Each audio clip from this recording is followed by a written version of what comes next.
suffer for it. They are going to die.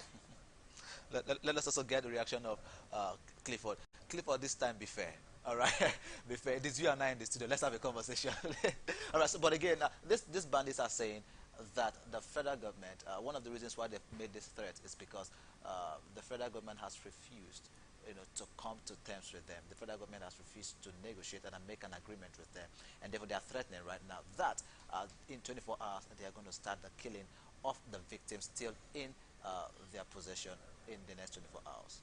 What can be done? Well, it's very unfortunate that Nigerians will will be abducted in such a manner and circumstance. And since March, just as politicians, those in authority, celebrate 100 days in office with nothing to show they have been back. Rather, they will just come up with one two-room toilet, and they will televise it, they will put it, they will organize all manner of jamboree and the Lagos or one bay here in the River State and elsewhere. It is very pathetic that Nigerians, human beings like you and I, are in detention for 100 days now, and we have a government, and the government seems to be overwhelmed and handicapped in arresting this situation. They claim 51. Don't be surprised, there are more than 51 persons still in the den of those kidnappers and terrorists, male, female, children alike are there. So you can imagine the cruel, the inhuman, the degrading treatment, and utmost violation of their fundamental rights that has been seized from non-state actors. And Nigeria, that claims to have a government, a sovereign nation, is doing nothing about it. And there is no solution in sight. Now they have said they will kill them today, Wednesday. While we are here talking, Nigerians, human beings like you and I, are to be slaughtered. They said slaughter. They will slaughter them. You know what it means? You know what it means? And yet we still have a government parading themselves as a government, beating their hand on the chest that they are on top of the situation, drawing out, bringing out press releases from their drawers, issuing every now and then. We keep asking exactly now what can now be done to make sure that this doesn't happen tonight. This does not happen tonight. Look, Nigerian government, if they know, do you know that in a functional state, security, there is no minute that there should be or there will be a breakdown of law and order or breakdown of security. Security functions round the clock. Even as you're sleeping, security apparatus or the agencies are working. If they want to fish out those people, if they have the political will, immediately they will. But they have their agenda. They know what they are doing, and except if there are some Nigerians who have been at the top, if they should open up what they know about this government, why they are pampering these people, why they don't want to bring these people to book, why they keep perpetrating all of this, you will know that, look at, to tell you that the security agencies can, if only the commander-in-chief of the armed forces of the Federal Republic of Nigeria, which is President Muhammadu Buhari, for the now. For instance, when the Niger Delta was boiling, and we had a president that knows what his functions were, he called for all manner of negotiation, and He used tact and diplomacy and used stakeholders to see that they intervened. They talked to people when Can that to the creeks and talked to the people. can that strategy It can work. can it work? It can work. But then these people don't forget they have an agenda. They have an agenda. That agenda is to ignite Nigeria. And if the government is so willing, they know where these people are. What is the function of the Department of State Service? So where is the intelligence unit? Where are the army, the navy, the air force, the Nigerian police? Is it to harass people, to intimidate people, or to whisk people from their home, innocent Nigerians, to intimidate them and subject them to torture? Why can't they go for these people?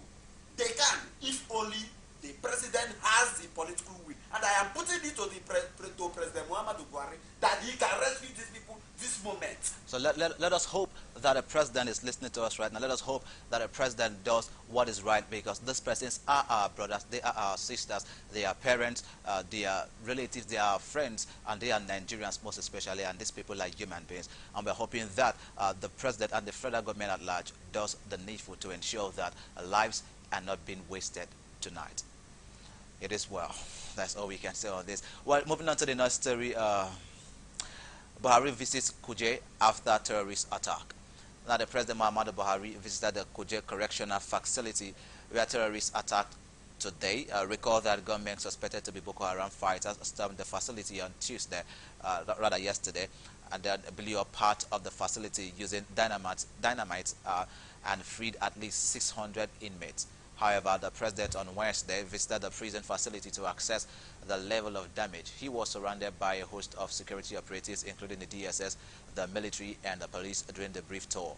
Now, the president inspected vehicles that were destroyed and was escorted around the facility for an assessment of damaged infrastructure. Our president was reportedly on his way out of the FCT to a conference in Senegal, but deterred for an impromptu visit to the correctional center. Now, he has, however, not made any comments on the situation following his visit. Let's go to you, okay. This is an insecurity matter, and when you're laughing right now, perhaps your laughter could be in disappointment, but again, tell us what's your reaction about, the attack in Kuje prison. This is about the fourth or the fifth prison that has been attacked in this country in the last 3 years. Over a maximum prison. Yeah.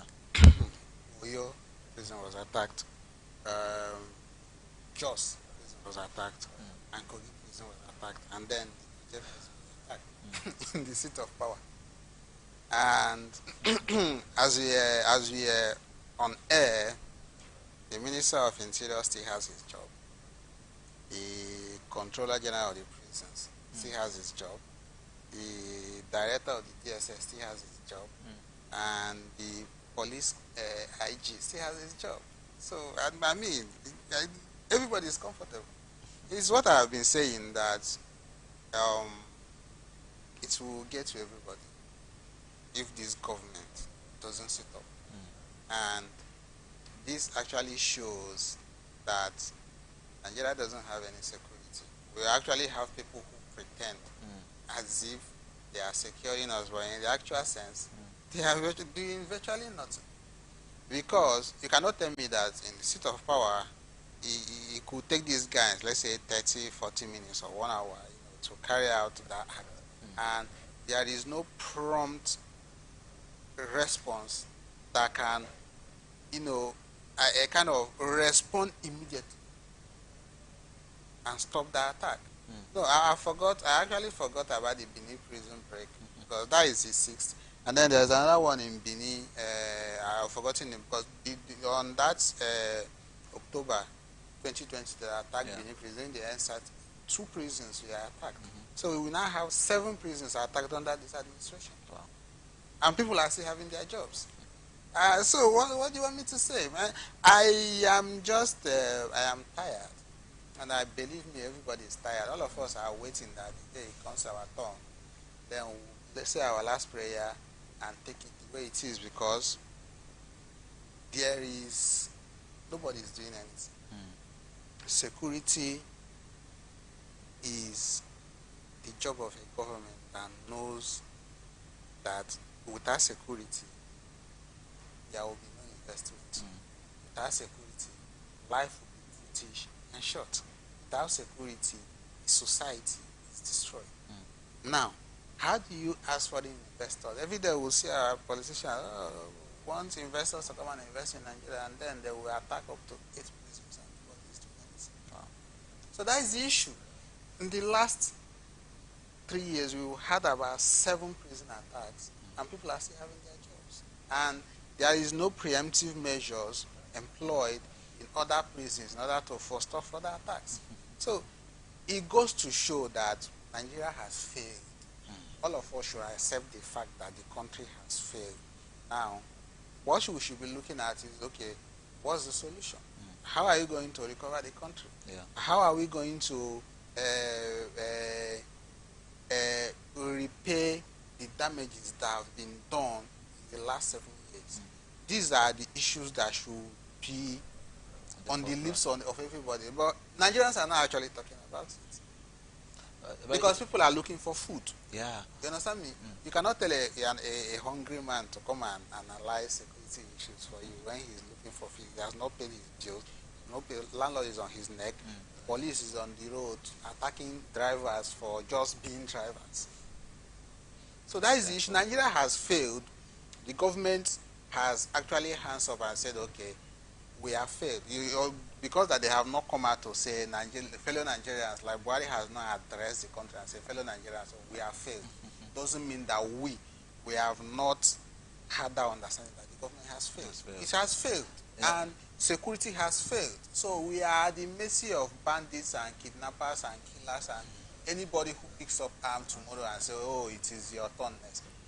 They will kill you and nothing will happen. Talking about the faith state, you also recall that the governor of Zamfara, Matawali, has employed his citizens' statement as well. Those in the state, those residents in the state and the citizens of the state to now begin to learn how to protect themselves, and saying that we are not weaklings, we are not weak people.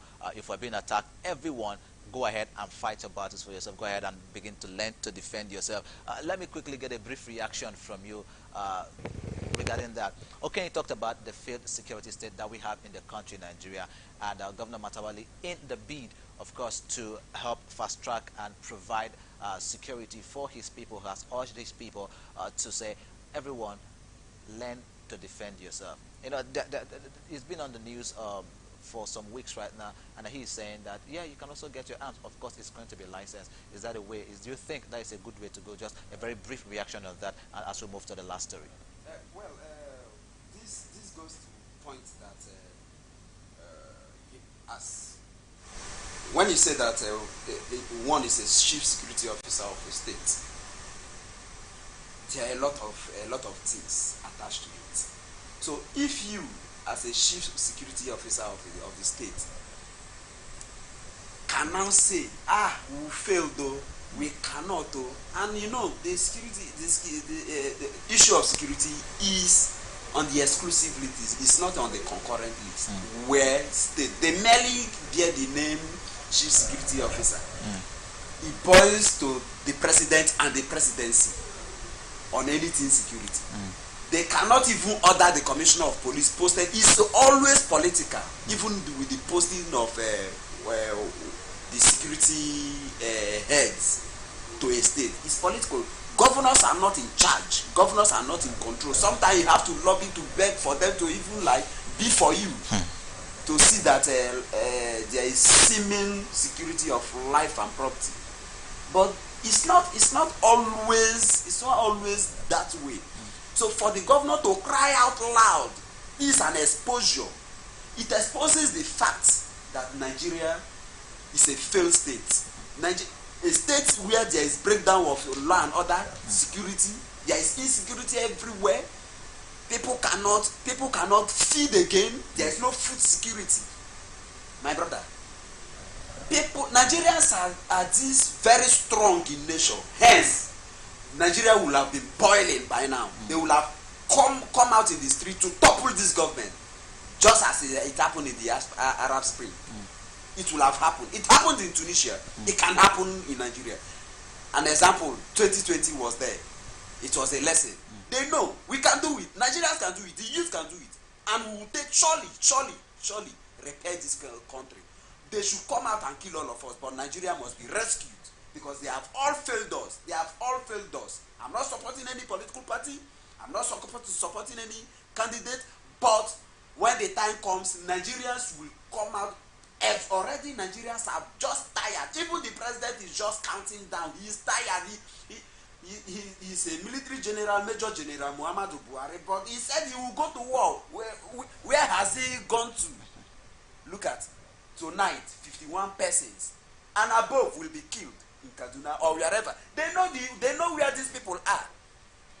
They know where these people are, and they know those who arm these people. How do they get? Okay, if you claim they are not Nigerian, who is in charge of our borders? The borders you close. How did these foreigners come in? Of course, so they are attacking Nigerian farmers.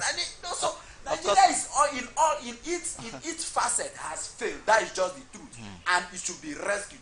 Nigeria should plan, mobilize themselves, act.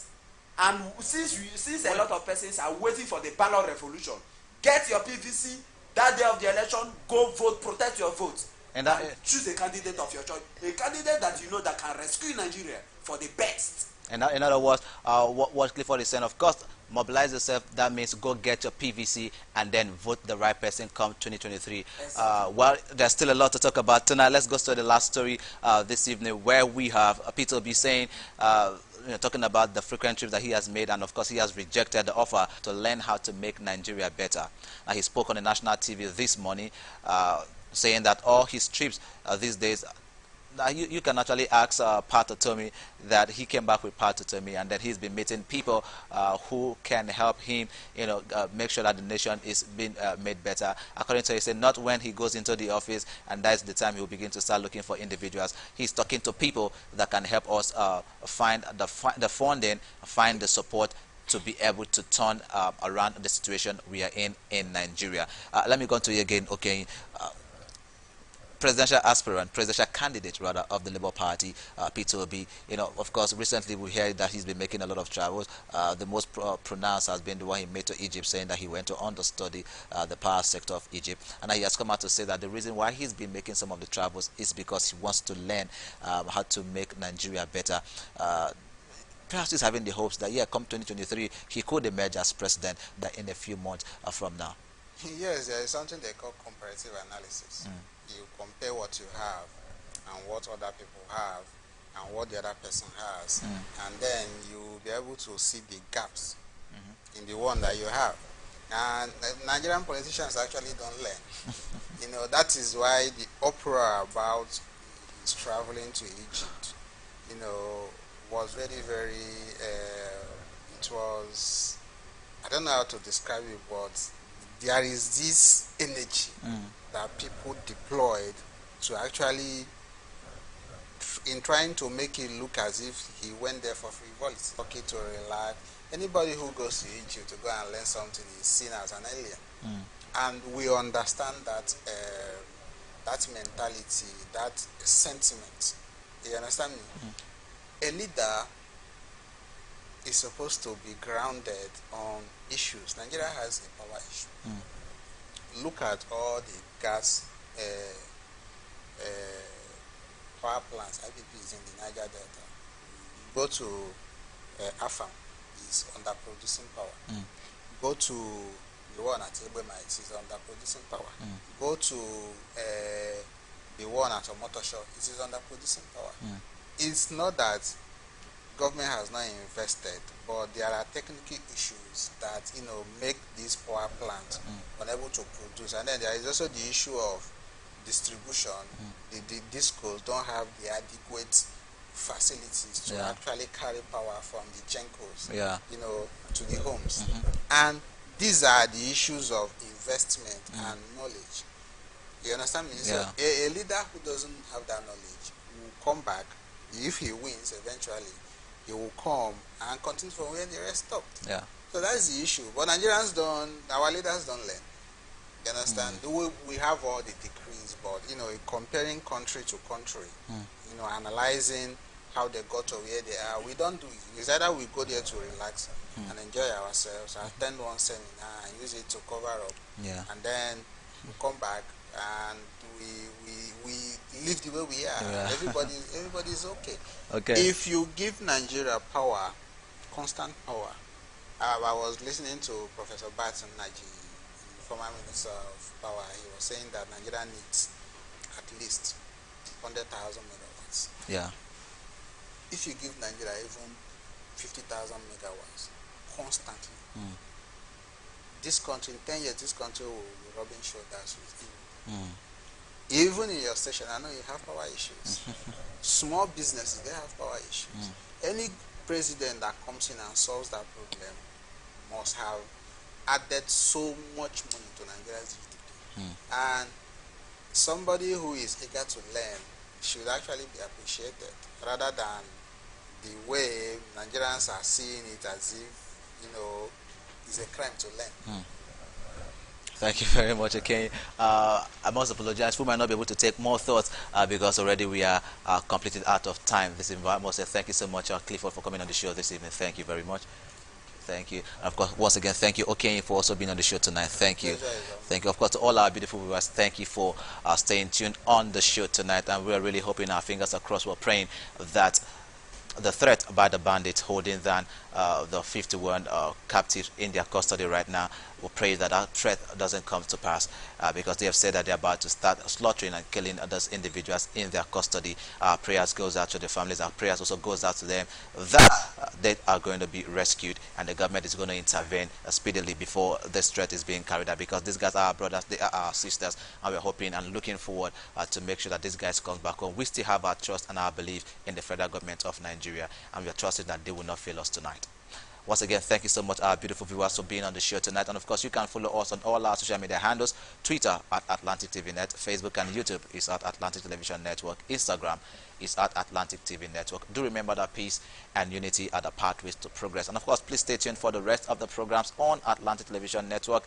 And of course, right about now, we're about to bring you the 2023 elections, the program that's going to help you get acquainted with some of the candidates for the presidency come 2023. And of course, also keep a date with us on the Press Roundtable every day, Monday to Friday. Tomorrow, we're going to be here again, and we're going to have conversations on some trending issues. My name is Victor Arke, and thanks for joining us tonight.